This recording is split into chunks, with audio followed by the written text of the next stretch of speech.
আমাদের ৪৪তম আগরতলা বইমেলা আগামী কালকে ২ জানুয়ারি থেকে শুরু হবে। আগামী ১৩ দিন এই মেলা আগামী ১৪ জানুয়ারি পর্যন্ত চলবে। আগামীকালকে বিকেল ৪টের সময় আমাদের হাবানিয়াস্থিত যে মেলা গ্রাউন্ড আছে, ইন্টারন্যাশনাল ফেয়ার গ্রাউন্ড, সেখানে মাননীয় মুখ্যমন্ত্রী এবং একটা উদ্বোধন করবেন, যেখানে অন্যান্য বিশিষ্ট অতিথিরা উপস্থিত থাকবেন। এই ব্যাপারে আমাদের যা যা স্টেপ আছে সবগুলি মোটামুটি নেওয়া হয়েছে। বিভিন্ন দপ্তর এই ব্যাপারে যথোপযুক্ত সাহায্য করেছেন। এবার বইমেলার মধ্যে আমাদের থিম হচ্ছে বন্দে মাতরম। ১৫০ বছর পূর্তি উপলক্ষে এই বছরের থিম।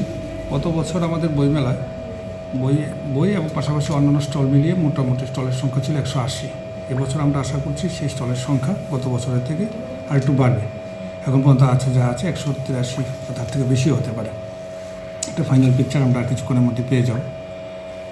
আর এবছর বইমেলা যেমন সবসময় বইমেলার একটা অঙ্গাঙ্গিভাবে অংশ থাকে বিভিন্ন ধরনের কালচারাল অনুষ্ঠান। সেই কালচারাল অনুষ্ঠানও প্রতিদিনই অনুষ্ঠিত হবে। সেখানে জনজাতিদের জন্য নির্দিষ্ট স্লট থাকবে, ক্লাসিক্যাল প্রোগ্রামের জন্য নির্দিষ্ট স্লট থাকবে। এছাড়া হবে কবি সম্মেলন, গ্রন্থ প্রকাশ, বিভিন্ন যে সমসাময়িক যেসব ইস্যু আছে তার উপর যে আমাদের extrapolative discussion, particularly emphasis on students, সেগুলো থাকছে।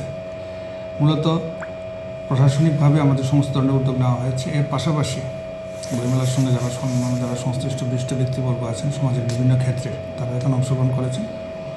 ফলে আমরা আশা করছি বিগত দিনের মতোই আমাদের এই বছরের বইমেলাও খুব ভালোভাবে আমরা করতে পারব। প্রস্তুতি কীরকম রয়েছে? প্রস্তুতি বলতে তো এটাই বললাম, আমরা এখানে যতগুলো স্টল আগরতলা, আমাদের ত্রিপুরা বা বহিরাজ্যে যারা স্টল আছে তারা মোটামুটি সবাই এসে গেছে। এখন বাকি যেসব বিষয়ে প্রস্তুতি নেওয়া, সজ্জা হোক, সাজসজ্জার বা সব